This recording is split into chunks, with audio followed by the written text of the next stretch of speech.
오늘은 요한복음 네 번째 시간입니다. 지난 시간에 위대한 만남이라는 제목으로 말씀을 나누었는데요. 오늘은 그 연장선에서 중재자 되신 예수 그리스도라는 제목으로 말씀을 나누겠습니다. 그러면 오늘 본문을 보겠는데요. 요한복음 1장 43절에서 51절을 보겠습니다. 요한복음 1장 43절에서 51절입니다.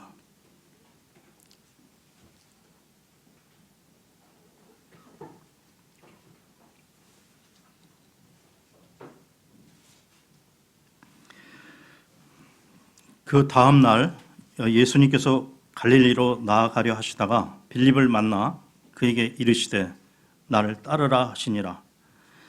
그런데 빌립은 안드레와 베드로의 도시인 벳세다 출신이더라. 빌립이 나다나엘을 찾아 그에게 이르되 모세가 율법에 기록하고 대언자들이 기록한 그분을 우리가 만났으니 곧 요셉의 아들 나사렛 예수님이시니라 하매 나다나엘이 그에게 이르되 나사렛에서 무슨 선한 것이 날 수 있느냐 하니 빌립이 그에게 이르되 와서 보라 하니라.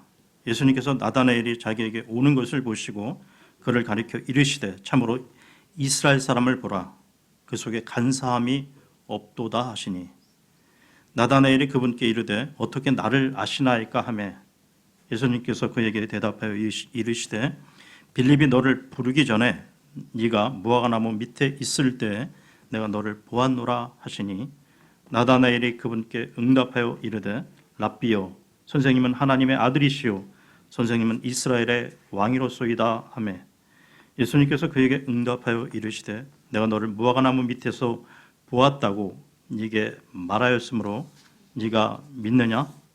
네가 이것들보다 더 큰 일들을 보리라 하시고 또 그에게 이르시되 진실로 진실로 내가 너희에게 이르노니 이후로는 하늘이 열리고 하나님의 천사들이 사람의 아들 위에서 오르락 내리락 하는 것을 너희가 보리라 하시니라. 예수님께서 공생애, 즉 공적 생애를 사시면서 가장 먼저 하신 일은 소수의 사람들을 불러 그들을 교육하신 후에 제자로 세우신 일이었습니다.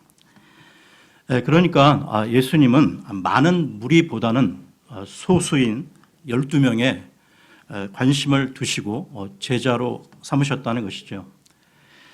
예수님의 공적 생애는 약 3년 반으로 그 기간 동안 예수님은 군중들과 함께 하기보다는 소수의 사람들과 함께 하시는 것을 즐겨 하신 것 같습니다. 그리고 예수님께서는 제자들을 훈련시키실 때 단순 그 강의나 그 이론 중심의 그 교육보다는 공동체를 통한 생활 중심의 살아있는 교육을 시키셨다는 것이죠. 지난번에 우리는 예수님께서 안드레와 이 베드로를 제자로 삼으신 것을 보았습니다. 오늘 본문에서는 예수님께서 이 또 다른 제자인 이 빌립과 나다나엘을 부르시고 있는데요. 이 네 명의 제자들을 분석해 보면 예수님께서 제자들을 부르시고 만나시는 모습은 제각기 다르다는 것입니다. 안드레의 경우 그의 스승인 이 침례 요한이 예수님에게 자신의 제자인 그를 양도한 것이죠. 그리고 베드로의 경우는 그 형제 안드레가 예수님께 소개를 하면서 제자가 되었던 것입니다. 여기서 잠깐 이렇게 언급할 부분이 있는데요. 하나님을 믿는 신자는 두 종류로 구분할 수 있다는 것입니다. 그러니까 단순한 교인과 그리고 제자로 말이죠.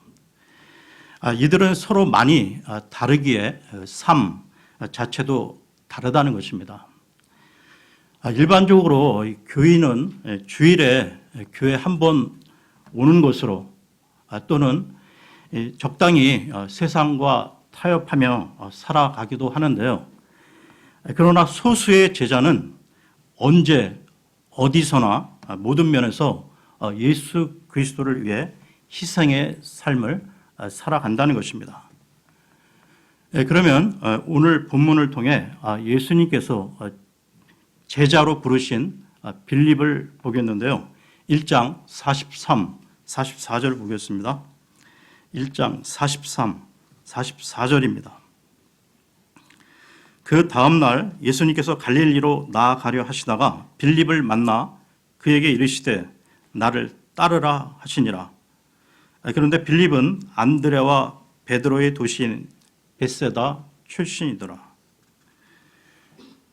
빌립은 벳세다 출신으로 소개되고 있는데요. 그렇다면 이 빌립은 어떤 성향의 인물인가를 알아보겠습니다. 성경에 비춰지는 빌립은 한마디로 계산적이며 현실적인 사람인데요. 이와 관련해 요한복음 6장으로 가겠습니다. 요한복음 6장 5절에서 7절을 보겠습니다.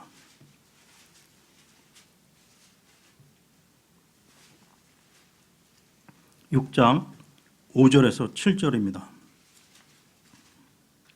예수님께서 눈을 들어 큰 무리가 자기에게 오는 것을 보시고 빌립에게 이르시되 우리가 어디서 빵을 사서 이들을 먹이겠느냐 하시니 그분께서 이렇게 말씀하신 것은 친히 행하실 것을 아셨으므로 그를 시험하고자 하심이더라.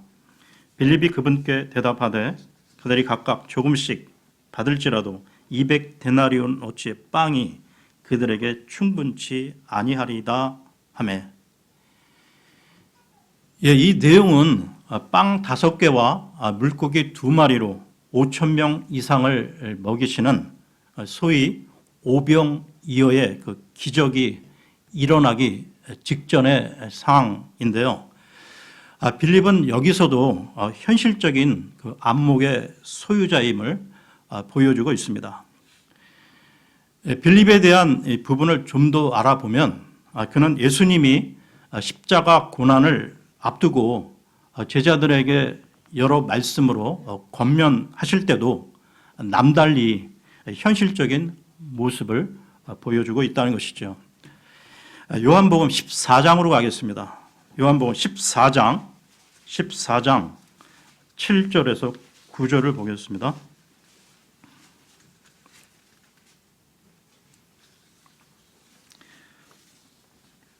7절에서 9절입니다. 너희가 나를 알았더라면 내 아버지도 알았으리라. 이제부터는 너희가 그분을 알며 또 보았느니라 하시니라. 빌립이 그분께 이르되 주여 우리에게 아버지를 보여주소서. 그리하면 우리에게 족하겠나이다 하니 예수님께서 그에게 이르시되 빌립아 내가 이렇게 오랫동안 너희와 함께 있었으되 네가 아직도 나를 알지 못하느냐?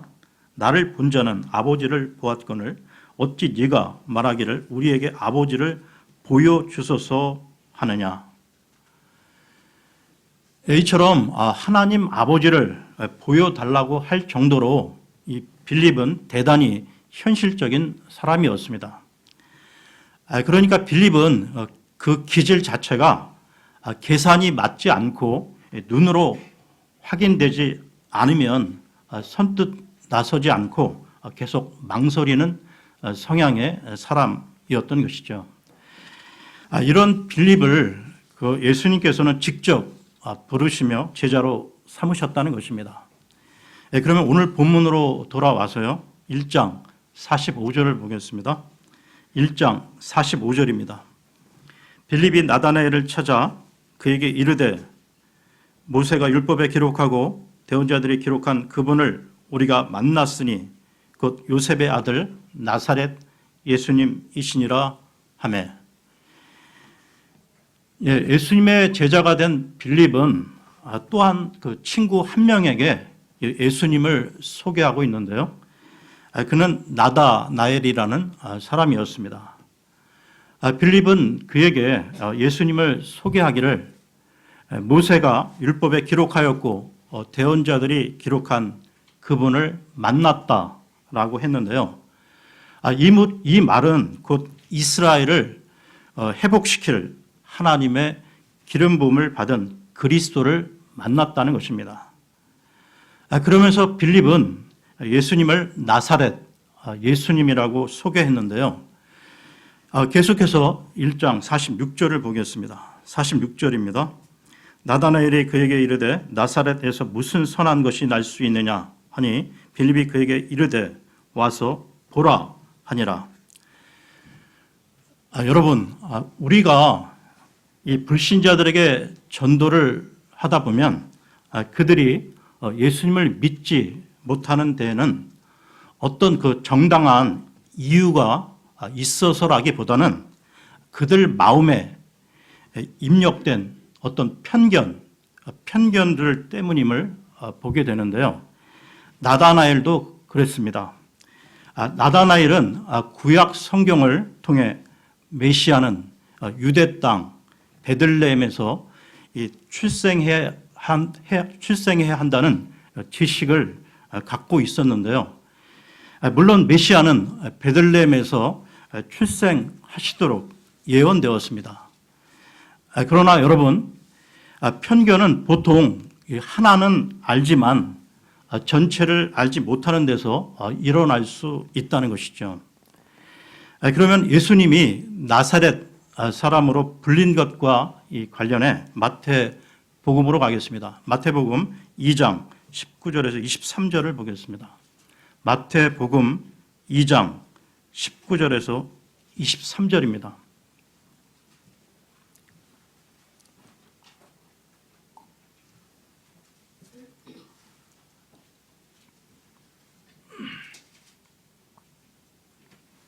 그러나 헤롯이 죽음에 보라 이집트에서 주의 천사가 꿈에 요셉에게 나타나 이르되 일어나 어린아이와 그의 어머니를 데리고 이스라엘 땅으로 들어가라. 어린아이의 생명을 찾던 자들이 죽었느니라 하니 그가 일어나 어린아이와 그의 어머니를 데리고 이스라엘 땅으로 들어가니라. 그러나 아켈라오가 그의 아버지 헤롯을 대신하여 유대에서 통치한다는 것을 그가 듣고는 거기로 가기를 두려워하더라. 그럼에도 불구하고 그가 꿈에 하나님으로부터 경고를 받아 옆으로 돌아서 갈릴리 지방으로 들어가 나사렛이라 하는 도시로 가서 거하니 이것은 대언자들을 통해 말씀하신 바 그가 나사렛 사람이라 불리리라 함을 성취하려 함이더라. 그러니까 나다나엘은 이 메시아가 베들레헴에서 탄생하지만 어린 시절부터 이 나사렛에서 계속 성장하심으로 나사렛 사람이라 불리리라고 예언된 이 말씀 전체를 알지 못했던 것입니다. 여러분, 이처럼 무지는 이 편견의 주된 원인이라는 것이죠. 우리가 어떤 사안에 대해 이 전체를 알고 본다면 우리는 편견의 노예가 되지 않을 것입니다. 그러면 요한복음으로 돌아와서요. 1장 47절을 보겠습니다. 요한복음 1장 47절입니다. 예수님께서 나다나엘이 자기에게 오는 것을 보시고 그를 가리켜 이르시되 참으로 이스라엘 사람을 보라. 그 속에 간사함이 없도다 하시니 비록 나다나엘에게는 편견이 있었지만 예수님은 그를 보시자마자 간사함이 없는 사람임을 알아보셨습니다. 여러분, 여기서 참 이스라엘과 간사하다는 말을 대비시키고 있음을 주목해 보십시오. 원래 이스라엘은 창세기 32장에 나오는 야곱의 새 이름입니다. 그러니까 사기치고 잔물이 굴리던 야곱이 야복 강가에서 하나님을 새롭게 만난 이후에 얻은 새 이름이죠. 따라서 예수님이 나다나엘을 만나서 하신 말씀의 의미는 나다나엘이 그 야곱과 같은 간사한 인간이 아니라 이스라엘 유형의 순수하고 정직한 인간이라는 말씀인 것입니다. 이처럼 예수님이 그의 내면의 순수함을 알아주시는 순간 이 나다나엘의 그 편견, 그 편견의 벽이 무너져 내리기 시작했는데요. 계속해서 1장 48절을 보겠습니다. 1장 48절입니다. 나다나엘이 그분께 이르되 어떻게 나를 아시나이까 하며 예수님께서 그에게 대답하여 이르시되 빌립이 너를 부르기 전에 네가 무화과나무 밑에 있을 때 내가 너를 보았노라 하시니. 예수님의 이 말씀에 나다나엘은 당황할 수밖에 없었는데요. 그가 무화과나무 밑에서 무엇을 했는지는 모르지만 예수님은 나다나엘만 아는 그 한 비밀을 말씀하심으로 그의 모든 것을 다 알고 계심을 보여주셨던 것입니다. 하나님이 아니면 그 누구도 알 수 없는 그의 깊은 비밀을 건드리심으로 마침내 그는 친구 빌립이 고백한 내용에 자신도 동의할 수밖에 없었다는 것이죠. 계속해서 1장 49절을 보겠습니다. 1장 49절입니다. 나다나엘이 그분께 응답하여 이르되 랍비여 선생님은 하나님의 아들이시오 선생님은 이스라엘의 왕이로소이다 하매. 이 말은 즉 당신은 나의 모든 것을 아시는 신적 존재 곧 전지전능하신 분 나의 왕 나의 주님이십니다 라는 고백인 것입니다. 많은 세상 사람들 불신자들도 예수님이 위대한 스승 성인이라는 것은 인정하고 있는데요. 그러나 그 정도의 고백으로는 그 사람에게 있어 새 인생은 열리지 않는다는 것입니다. 오직 예수님을 하나님의 아들로 더 나아가 자신의 구원자로 주님으로 인정하고 고백할 때 비로소 새로운 삶, 새 역사가 시작되는 것이죠.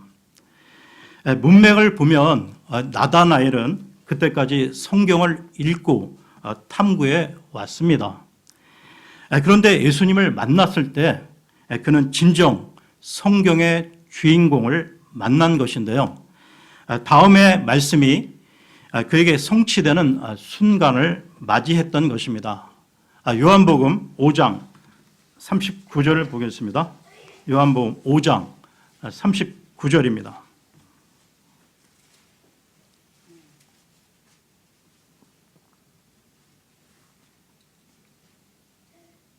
성경 기록들을 탐구하라. 너희가 그것들 안에서 영원한 생명을 얻는 줄로 생각하거니와 그것들은 곧 나에 대하여 증언하는 것들이니라. 그러면 다시 오늘 본문으로 돌아와서요. 요한복음 1장 50절을 보겠습니다. 1장 50절입니다. 예수님께서 그에게 응답하여 이르시되 내가 너를 무화과나무 밑에서 보았다고 네게 말하였으므로 네가 믿느냐? 네가 이것들보다 더 큰 일들을 보리라 하시고. 나다나엘을 만나지도 않고 그가 무화과나무 밑에 있던 것을 보셨다는 예수님의 말씀은 그를 놀라게 하는 신성을 지니신 분의 말씀이었습니다. 그런데 예수님은 그가 그 이상의 놀라운 일들을 볼 것이라고 선언하셨는데요. 도대체 이보다 더 큰 일들이란 무엇일까요? 1장 51절을 보겠습니다. 51절입니다. 또 그에게 이르시되 진실로 진실로 내가 너희에게 이르노니 이후로는 하늘이 열리고 하나님의 천사들이 사람의 아들 위에서 오르락 내리락 하는 것을 너희가 보리라 하시니라. 이 말씀의 배경을 이해하기 위해서는 창세기로 가야 합니다. 창세기 28장 10절에서 15절을 보겠습니다. 창세기 28장 10절에서 15절입니다.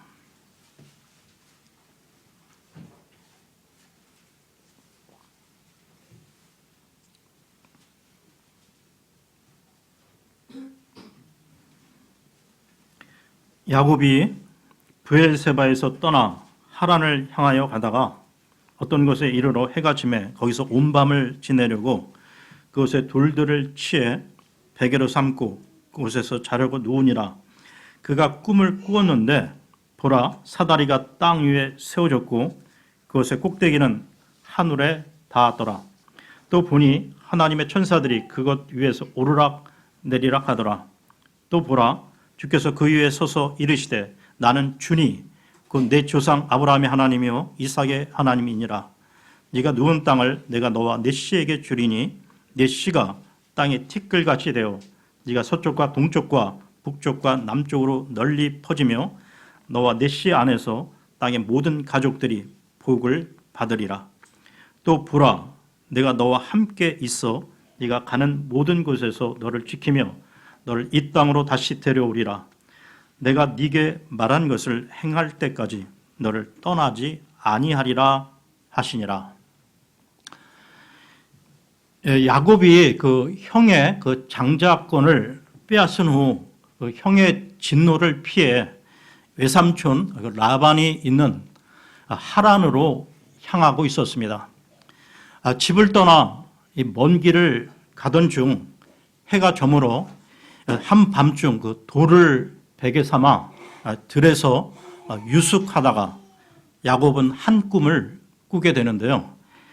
그 꿈 가운데 그는 하늘과 땅을 연결하는 사다리에 천사들이 오르락 내리락 하는 광경을 보게 됩니다. 그리고 그 와중에 야곱은 하나님의 언약의 말씀을 듣게 되는데요. 그렇다면 여러분, 예수님은 왜 이 같은 말씀을 나다나엘에게 하셨을까요? 창세기 28장의 이 사건과 요한복음 오늘 본문 1장 51절의 이야기에서 바꾸어진 것은 딱 하나입니다.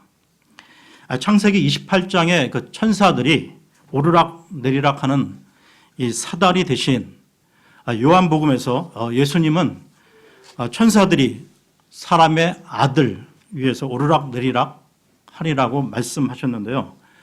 이것은 무엇을 의미하는 것일까? 여기서의 그 사람의 아들은 단순한 사람의 아들이 아니라는 것이죠. 영어로 대문자 S, 그러니까 Son of Man으로 그렇다면 이 사람의 아들은 누구를 말하는 것인가? 이와 관련해 다니엘서로 가겠습니다.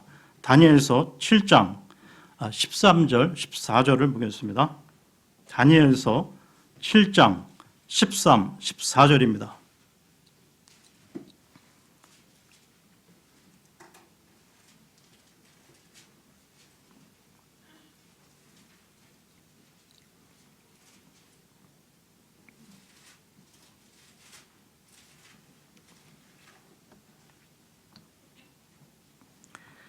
내가 밤에 환상들 속에서 보는데 보라, 사람의 아들 같은 이가 하늘의 구름들과 함께 와서 옛적부터 계신 이에게 가니 그들이 그를 그분 앞에 가까이 데려가니라. 그분께서 그에게 통치와 영광과 왕국을 주시니 이것은 모든 백성들과 민족들과 언어들이 그를 섬기게 하려 함이라. 그의 통치는 영존하는 통치요 없어지지 아니할 통치며 그의 왕국은 멸망하지 아니할 왕국이라. 여기 나오는 사람의 아들은 예수 그리스도를 말하는 것으로, 즉 야곱이 본 환상에서 하늘과 땅을 연결하는 사다리가 바로 예수 그리스도를 예표하는 것입니다. 다시 말해 예수 그리스도가 바로 하늘과 땅을 연결하는 중재자로 오신 것을 나다나엘에게 선언하고 계신 것이지요. 일찍이 이 인간의 죄는 인간과 하나님 사이에 넘어갈 수 없는 큰 간격을 만들었습니다. 그런데 예수님이 이 간격을 메울 중재자로, 그러니까 하나님과 인간 사이를 연결하는 중재자로 오셨음을 선언하신 것이죠. 이분이 바로 사람의 아들로서 이 땅에 오신 예수 그리스도이십니다. 이와 관련해서요, 디모데 전서로 가겠습니다. 디모데 전서 2장 5절을 보겠습니다. 디모데 전서 2장 5절입니다.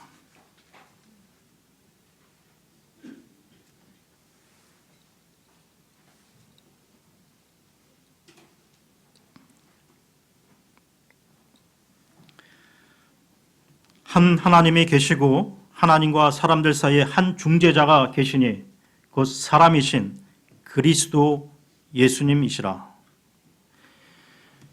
그러면 이 예수님이 하나님과 이 사람들 사이에 중재자로서의 그 의미를 좀 더 깊이 살펴보겠는데요.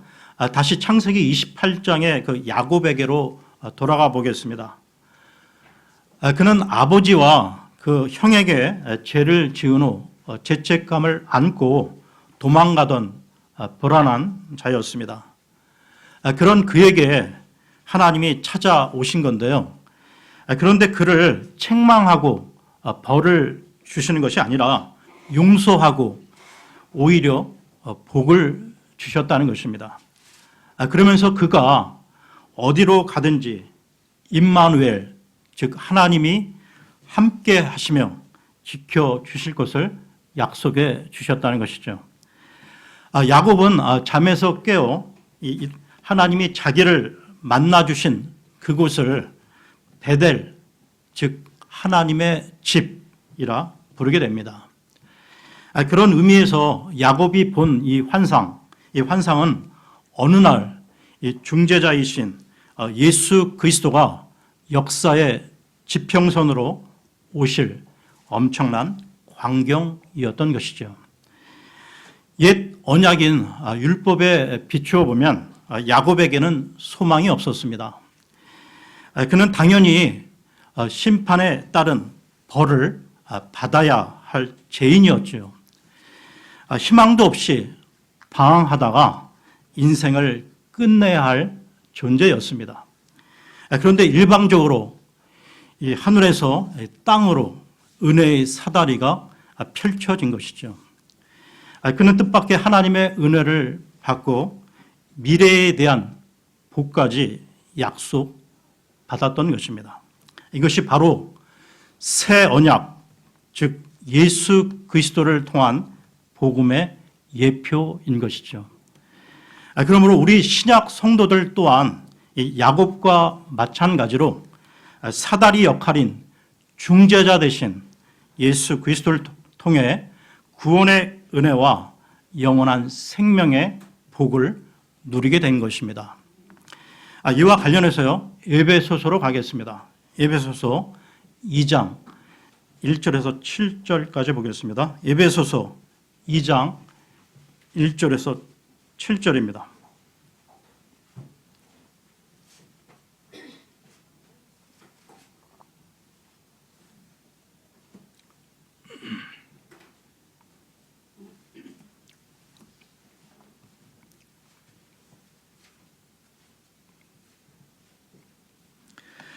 또 그분께서 범법과 죄들 가운데서 죽었던 너희를 살리셨도다.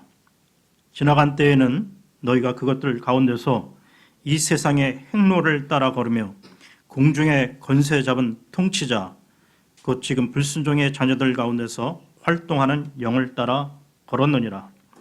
지나간 때에는 우리도 다 그들 가운데서 우리 육신의 욕심 안에서 생활하며 육신과 생각의 욕망을 이루어 다른 사람들과 같이 본래 진노의 자녀들이었으나 긍휼이 풍성하신 하나님께서 친히 우리를 사랑할 때 보여주신 자신의 크신 사랑으로 인하여 심지어 우리가 죄들 가운데서 죽었을 때 우리를 그리스도와 함께 살리셨고 너희가 은혜로 구원을 받았느니라. 또 함께 일으켜사 그리스도 예수님 안에서 우리를 하늘의 처소들에 함께 앉히셨으니 이것은 그분께서 그리스도 예수님을 통해 우리에게 베푸신 친절 속에 담긴 자신의 은혜의 지극히 풍성함을 다가오는 시대들 속에서 보여주려 하심이라. 그러면 다시 요한복음으로 돌아와서요. 1장 51절을 다시 보겠습니다. 요한복음 1장 51절입니다.